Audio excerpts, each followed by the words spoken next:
CBS Radio Mystery Theater presents...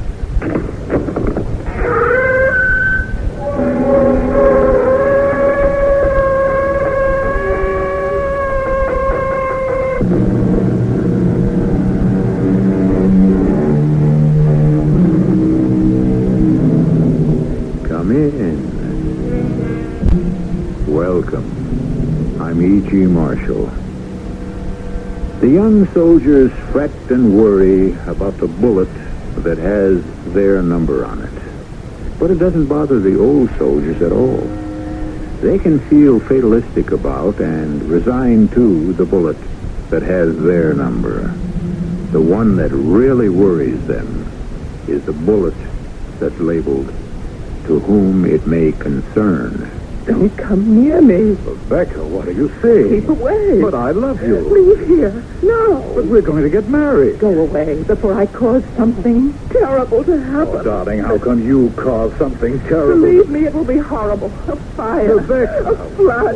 What do you say? Earthquake. Listen.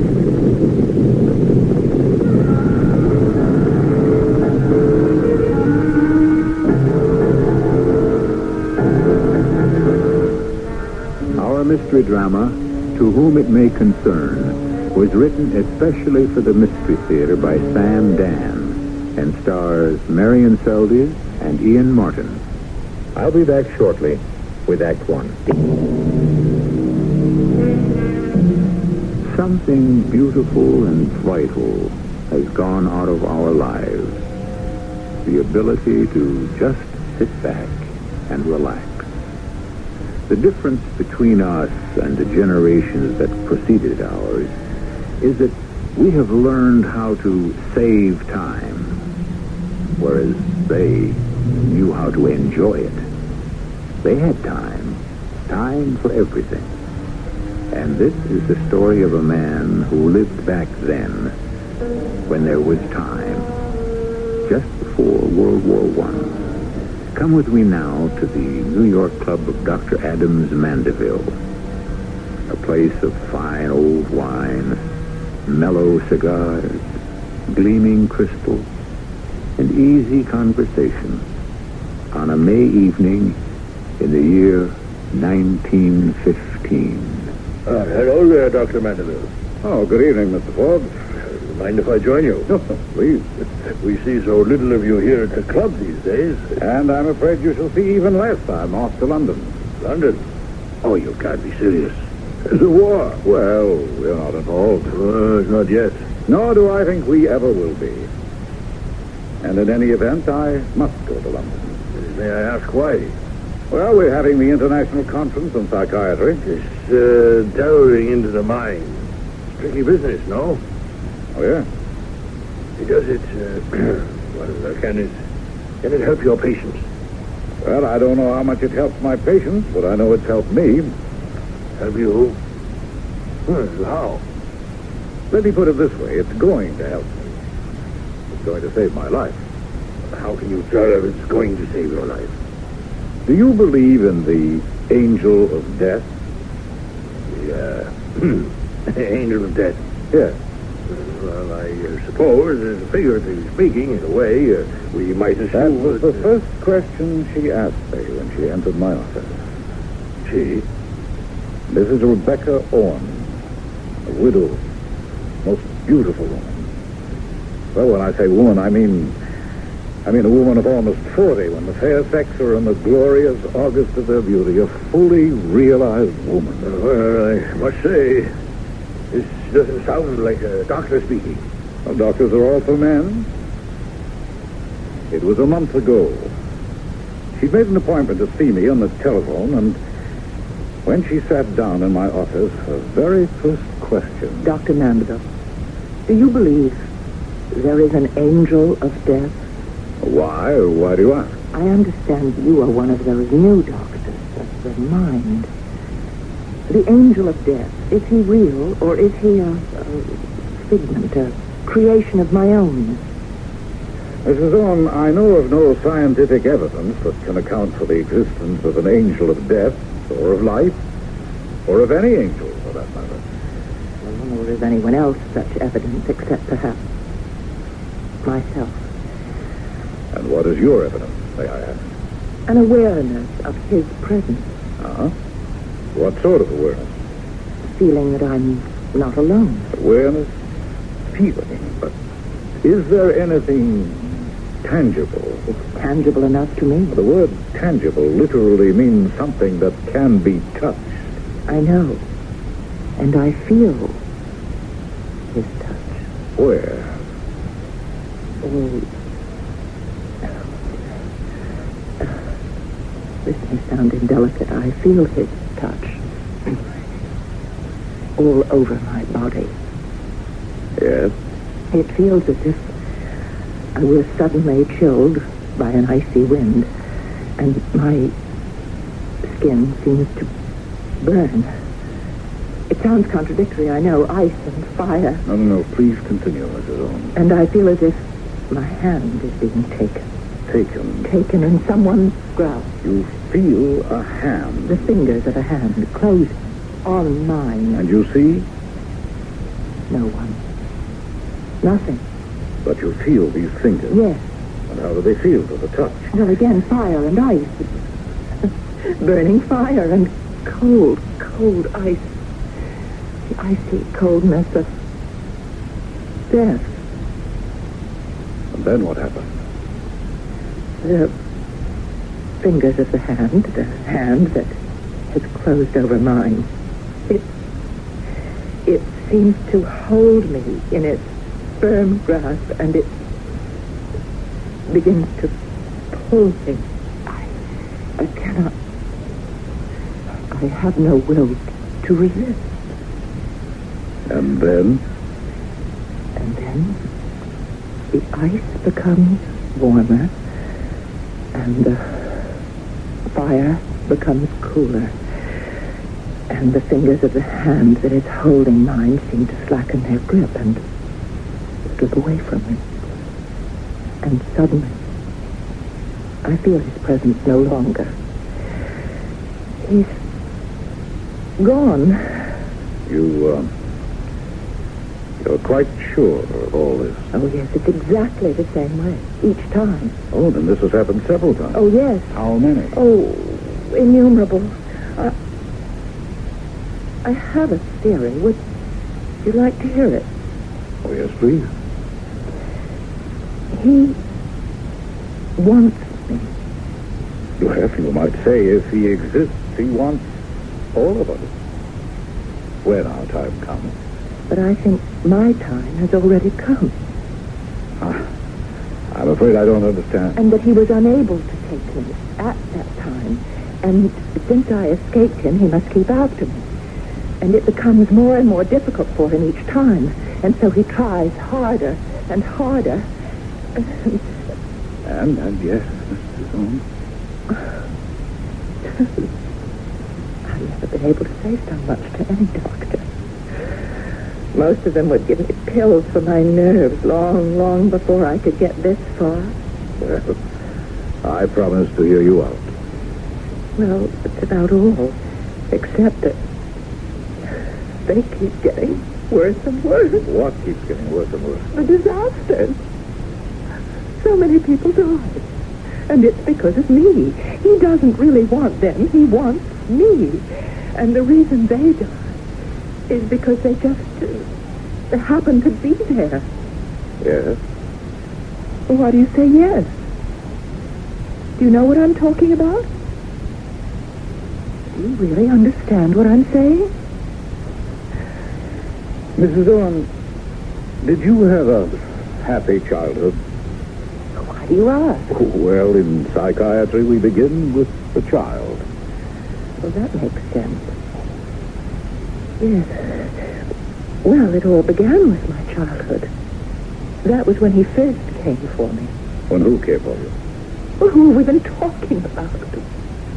The angel of death. Oh, yes, of course. And that's when I felt his grasp for the first time. It happened when I was 5 years old. We were living in Johnstown, Pennsylvania. Johnstown, Pennsylvania. That name seems familiar. never forget.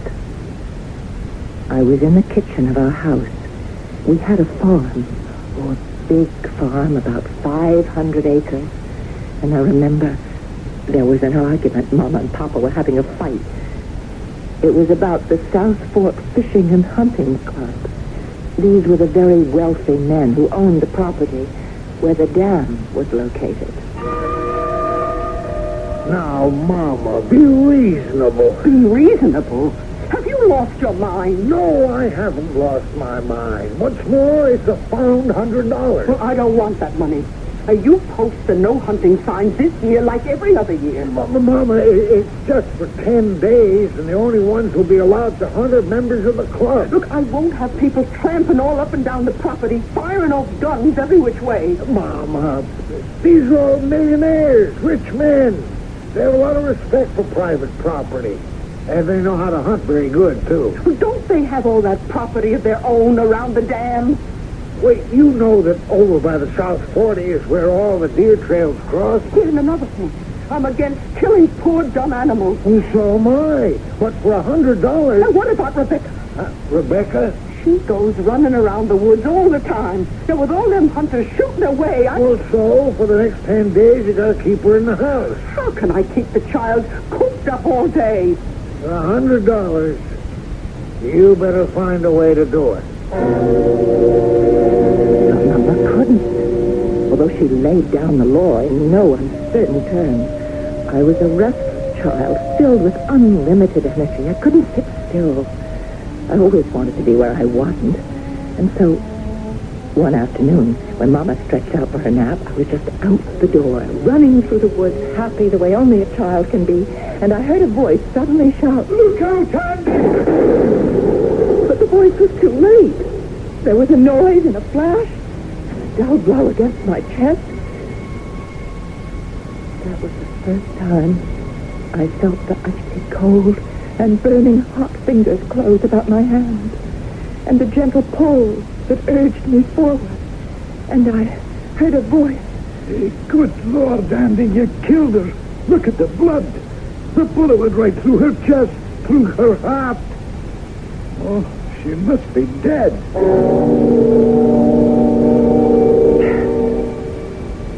I was dead.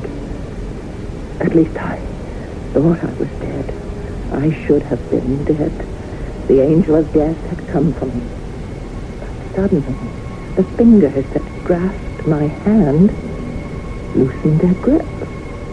The ice became warm, the fire cool, and I just slipped away from him, or he from me, and I was free. You, were shot through the heart? Yes. Could the bullet have missed? No. But surely... Oh, the doctors came from miles around, the best doctors. The club saw to that. They were amazed. Well, how did they account for it? They didn't. Those doctors couldn't. They said perhaps the bullet broke as it hit my chest and just a small piece of it penetrated my heart. Perhaps the tissue was able to repair itself. But really, they were only guessing. I was shot through the heart. That much is certain. And you lived. That much is obvious. I lived through other things, too. I was bitten by a copperhead a year or two later. Well, people do survive snake bites. Oh, rattlesnake bites sometimes. But very few folks are ever actually bitten by copperheads. And those that are... You're very lucky. Very imaginative. You know, you're a charming lady, Mrs. Holmes. May I ask why you have never remarried? Because I'm right. Of married? I believe I told you. The angel of death is so intent on capturing me that those around me are always in danger. Well, you're sitting here in my office. Am I in danger now? Yes, Doctor. How? I don't know. The building might collapse. It's not likely. It's a new building constructed of steel and stone. There might be an earthquake. There never have been any here in the East. Or a flood. Well, hardly. Well, there was a flood once. Actually, it was 26 years ago. When I told you I came from Johnstown, Pennsylvania, you said the name seemed familiar. Do you remember why now? Yes, of course. The flood, the famous flood. The Johnstown flood. Were you there at the time? Yes. And you lived through it? Yes, I lived through it. Unfortunately. Now, why do you say unfortunately? Because it wasn't fair that I should survive. I really deserved to die. I caused the flood, Doctor. I'm the one to blame for the Johnstown flood.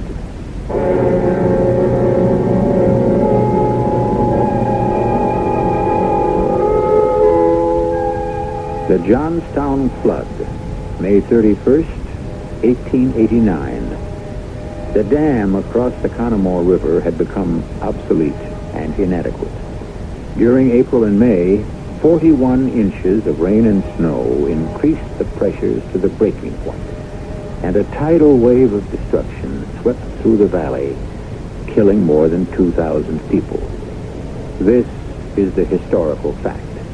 Now, if Mrs. Rebecca Owens has other information, we owe her the courtesy of a hearing in Act 2.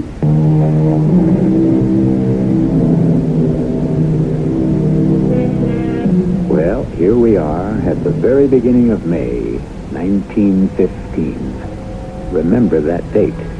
It will be significant. In the exclusive New York club of Dr. Adams Mandeville, Dr. Mandeville is having a very serious conversation with an old friend, Mr. Hector Forbes, the renowned anthropologist. Mr. Forbes is having difficulty believing what Dr. Mandeville is telling him. My dear Mandeville, I remember the Johnstown flood. There are people who can be held responsible. But surely your patient, this Mrs. Rebecca Owen, no, she couldn't be one of them. But according to her story, She mentions the South Fork Fishing and Hunting Club. Now, it was a group of millionaires who had bought the land from the state. The dam was located on their property. They refused to spend money for any repairs, and the people of Johnstown didn't believe that there was any real danger either. So there's blame enough and to spare for everyone. and yet when she talks, you can believe anything she tells you. You can believe anything she says. You haven't fallen for this lady, have you? As a matter of fact, I'll get to that. I tell you this story because I have a very important question I want to ask you. Fire away. Oh, you'll have to hear the rest of the story. Oh, yes. Especially why she thinks she's to blame for the Johnstown flood. That's what I asked her. The flood was on my account. But why? It was the only way the angel of death could get me. A bullet failed. The bite of a poisonous snake failed. And here was a way that couldn't fail. Or so it seemed. Oh, poor Philip Dumont, my first beau. I was 15 and I was in love. The way you can be in love when you're 15. We were out walking. It was the last day of May. Beautiful afternoon. What time is it, Phil? 10 minutes after 4. Why? I would like this moment to last forever. This is the supreme moment. This is the happiest moment of my life. Of mine, too. Everything's so perfect. What's that? Thunder, most likely. Thunder doesn't sound like that. Sure it does. No, it doesn't. You hear a loud peal of thunder, and then it fades, and then you hear another. It's getting louder. Rebecca, look! No! It's a wave! It's water! It's high as a house! There's a mountain! It's coming at us! Run, Phil, run! Run, where? It's going to drown us! It's burning! It's burning his hand, his icy hand! The angel of death is holding me! He's holding me! He's holding me, Phil!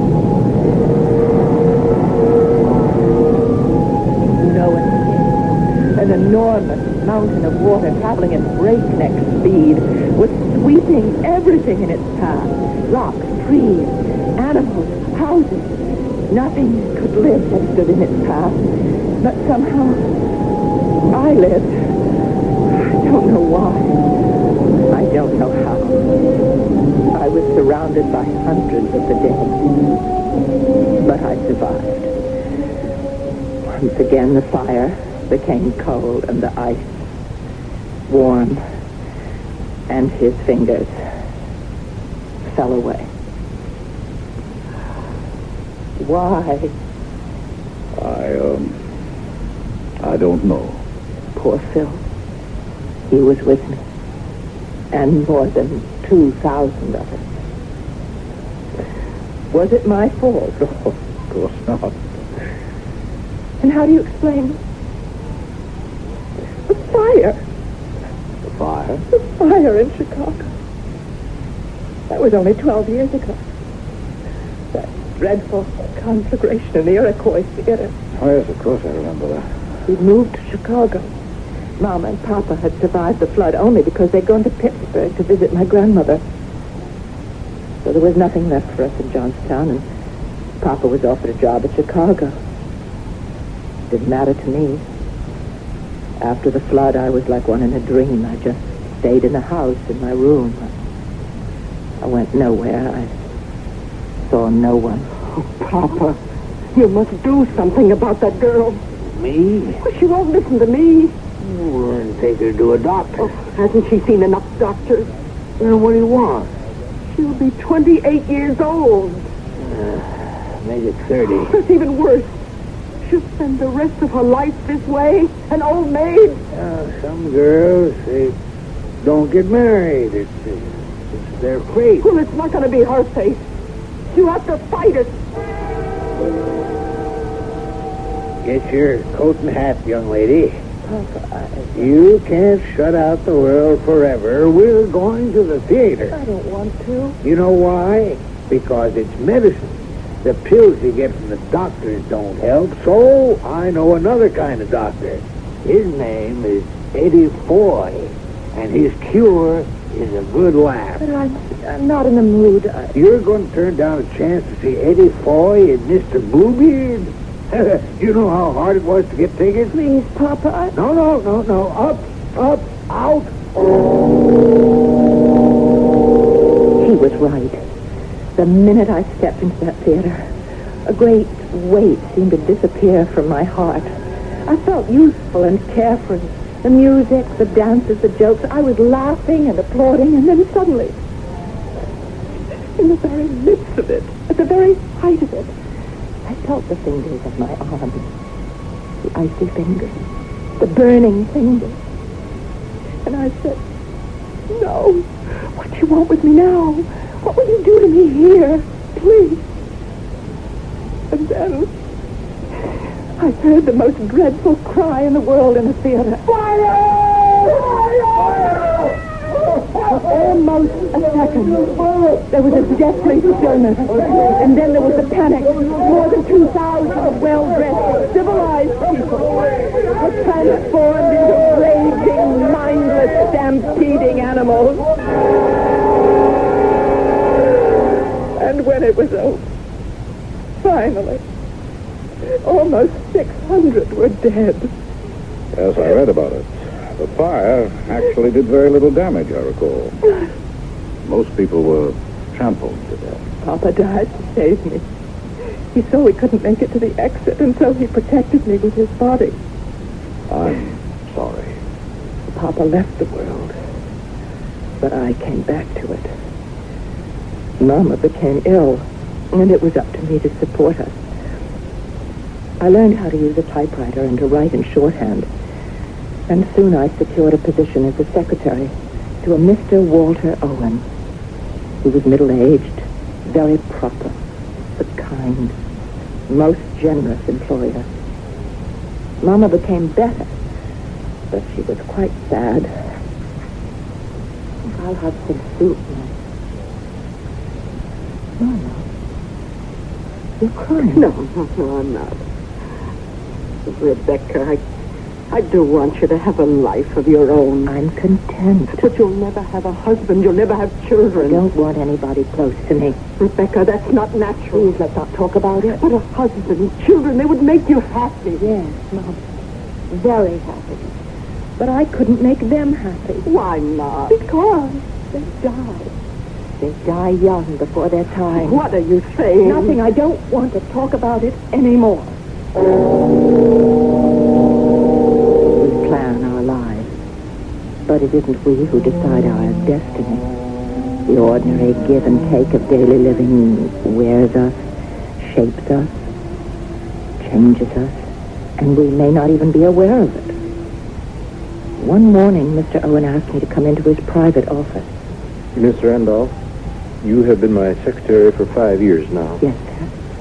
I have never seen a more devoted, conscientious, and efficient person. Thank you, sir. I find, Miss Randolph, that I would be lost without you. You are a treasure. Oh, really, Mr. Owen? No. A treasure is something that a man must guard securely. If you were a stock or a bond or a bill or a jewel, I would shut you up in a vault, lest you be lost or stolen. I'm not sure I understand. Miss Randolph, will you marry me? Marry? Yes.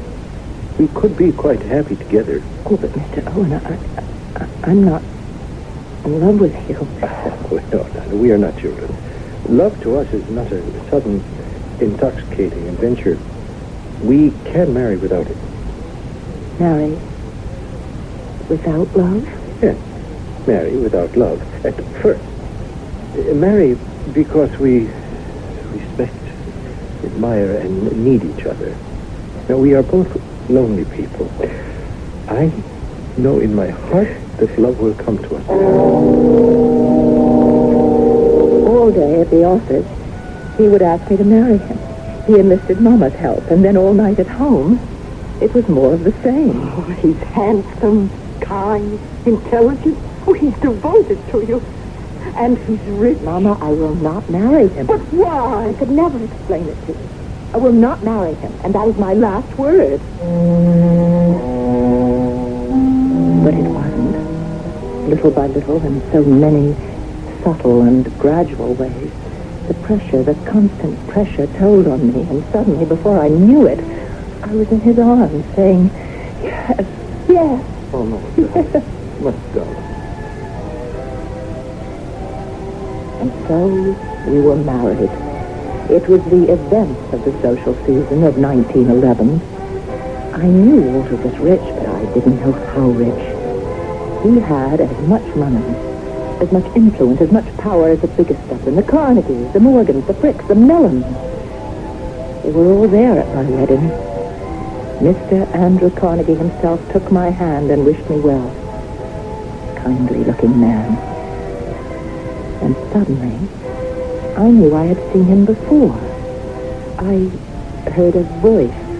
The same voice I had heard 38 years before when I was a little girl on my father's farm in Johnstown, Pennsylvania. Look out, Andy! Look out! Oh, good Lord, Andy, you killed her! The South Fork Fishing and Hunting Club, the Millionaires Club. All these great men were members of that club. And they might have been out hunting the day the dam burst, when I was 5 years old.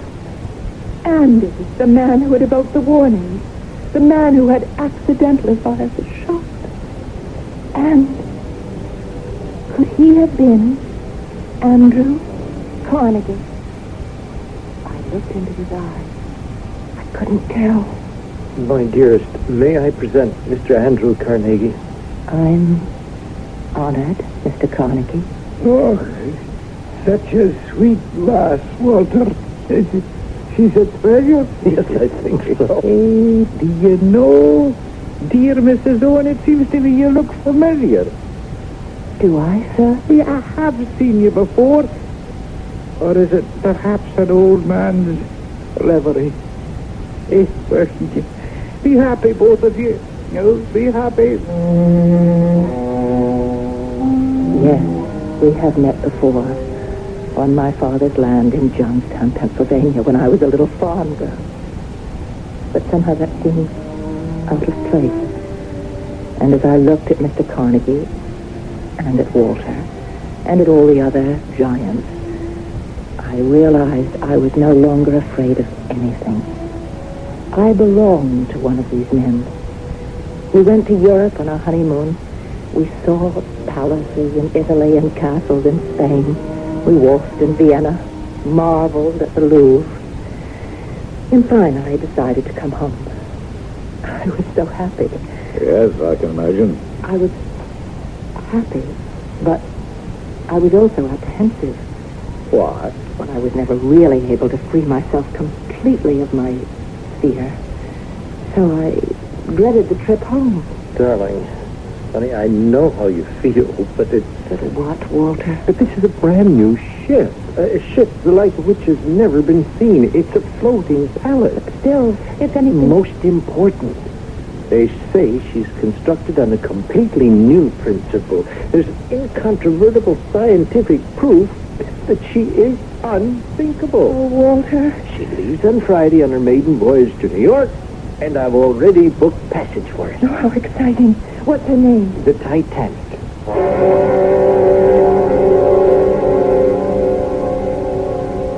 On April 15th, 1912, a minute before midnight, the Titanic struck a killer iceberg, some 2,000 miles from New York, with the loss of some 1,500 lives. Among the casualties, now I shall have to stop this business of anticipating the story. We still have a third act.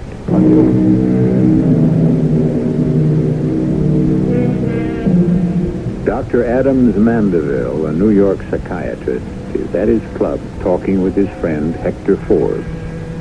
The subject of the discussion is, as you know, his patient, a woman named Mrs. Owen. And what can we say about Mrs. Owen other than she must be the victim of the most extraordinary string of coincidences in history? Are we perhaps, Doctor, in some psychic area? Is it possible she is not a human being? No, she's human, completely human. Human and lovely. She continued to see me over a several-week period. And each time I saw her, I fell more and more deeply in love. Rebecca, darling. Oh, please, Doctor. You can't call a man doctor after he calls you darling. I must leave you and never return again. Why? Oh, don't you know why? Oh, it isn't true. Everything you've been telling me about the angel of death. How can you say that? I felt him. I felt his touch. No, darling. You can't convince me. I let poor Walter convince me, and he's dead today. Walter would have died in any event. He died because the angel of death came for me. There is no such being. Oh, you say that to me? To me? I'm 41 years old. And you don't look a day over 25. Be serious. And 5 times in my life, I have felt his presence in my body. 5 times. I have felt his hand on my arm. 5 times he's held me in his grasp. Yes, I know you said that. And the last time was the worst time of all. He was so determined to have me, he destroyed the greatest ship in the world to get me. Oh, I can hear the music. It was such a gay, wonderful party. I was dancing with Walter. Happy, darling? Oh, yes. See, I told you, everything would be all right. I don't know if it's you or the ship, but I feel so safe, so secure. It's both of us, darling. Nothing but happy and wonderful thoughts from now on. Let me get you a glass of champagne. He walked to the refreshment table, and I lost sight of him in the crowd, and I never saw him again. Because at that moment, I felt the fingers, the icy fingers of the angel. The angel of death. And I screamed, no, no! The music. Everyone turned to look at me. Was I mad? And then there was the most terrible, grinding roar, as if some monstrous animal had ripped the entire bottom out of the boat.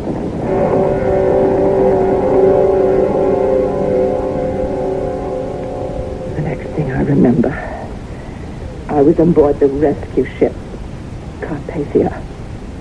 But 1,500 others had died. And Walter. And Walter had perished. And now you tell me it isn't my fault. Yes.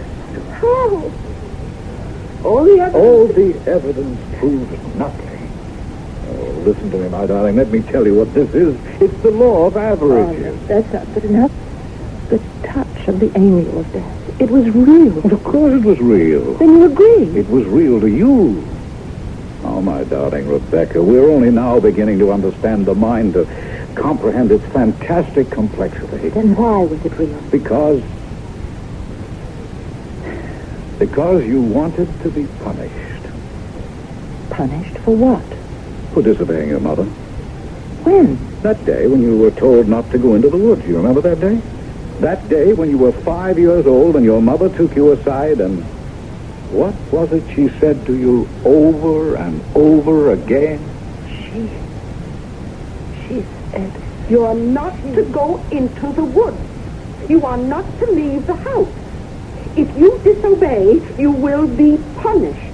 Severely punished. Punished. punished. That's right. Punished. Punished. Punished. But you did disobey, didn't you? Yes. And Rebecca, you were not punished. And then, because you were almost killed, you were rewarded. You were fussed over and coddled and spoiled. And all the time you knew that you were to blame. You remember the face of the man who'd shot you. You could see his agony and his anguish. No. This is necessary, dear. You look for death. You seek him out. You court him. You spin fantasies about him. Oh, darling, there is no angel of death except in romantic mystery. But I... Face it, your whole world will be changed. I never looked at it that way. Oh, my darling. We'll go to England on our honeymoon. I'd like you to meet Mama. Oh, well, of course. Could you leave now? I bought Mama a house in Ossining. It's up on the Hudson River. Oh, let's tell her today. Well, certainly. Let's see, it's 10:30 now. I have some hospital calls to make at 11, so I should be free by noon. We can get the train at 1 o'clock.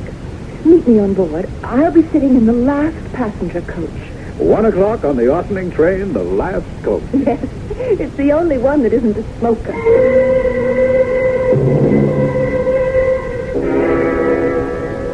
That was 2 weeks ago, Forbes. Well, evidently you have made the trip in good shape.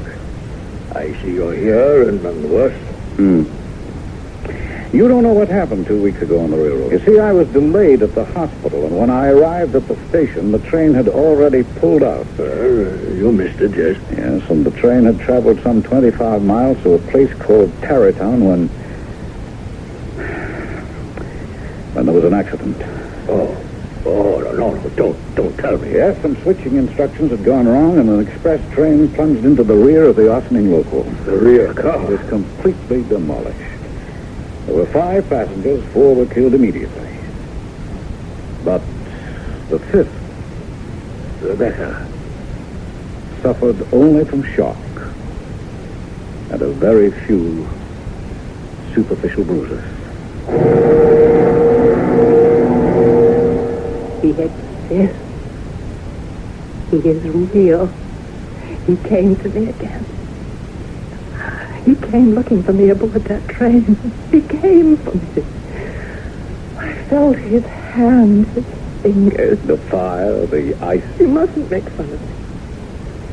What I say is true. Of course it's true. Don't humor me. It is true. Do you mean that? Yes. And the angel of death exists. I'm very much afraid he does. Then it's over. It must be over between us. I love you and I want to marry you. You must never see me again. I don't want you to die because of me. And I don't want to live without you. Oh, darling. You're a doctor. Be sensible. Oh, I'm in love, so that's impossible. Face reality. Reality is that I love you. Reality is that if you had been with me on that train, you would be dead now. Ah, but I wasn't with you. And next time we won't be so... I wasn't with you on the train. That's it. That's how to do it. No, it won't Yes, work. yes, it's how to reduce the odds. That's how to fight the old boy. That's how to put him in his place. But I still... We must never travel together. We must never board the same boat, the same train. We must never go to crowded places where disasters can strike. Theaters, restaurants, concerts. But I never go anyhow. But you can't shut yourself away. Rebecca, I don't need crowds. I only need you. So we shall live by ourselves, quietly, carefully, in safety. You see? I see now. And if he comes for me again, let him come for me alone. To a house that will be stone so it can't burn. Or steel, and then it can't fall apart. Away from rivers and floods. Away from forest and fire. Now. Now will you marry me, darling? Yes. Yes.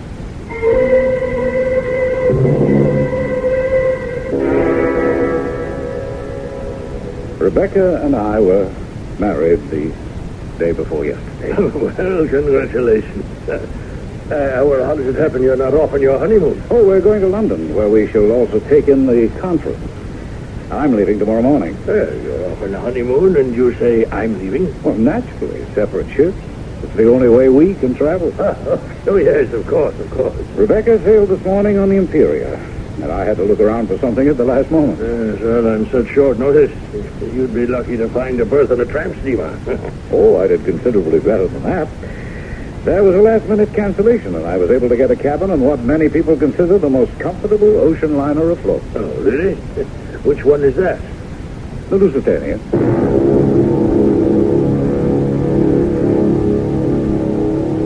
The Lusitania, on May 7th, 1915, at approximately 2 p.m., the German killer submarine, the U-20, fired its torpedoes into the Cunard liner Lusitania. The ship blew up and sank almost immediately. About 2,000 people lost their lives, among them an American physician, Dr. Adams Mandeville of New York City. I shall return in just a few moments.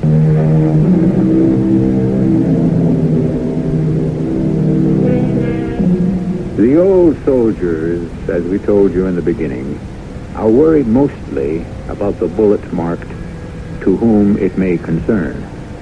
That's because they know something few of us pause to consider. They realize how unpredictable is fate, how random is chance, how impersonal is providence, how hard it is to live and how easy to die. And if life perplexes and puzzles you, take comfort. No one has been able to figure it out yet. Our cast included Marion Seldes, Ian Martin, Bryna Rayburn, Bob Dryden, and Earl Hammond.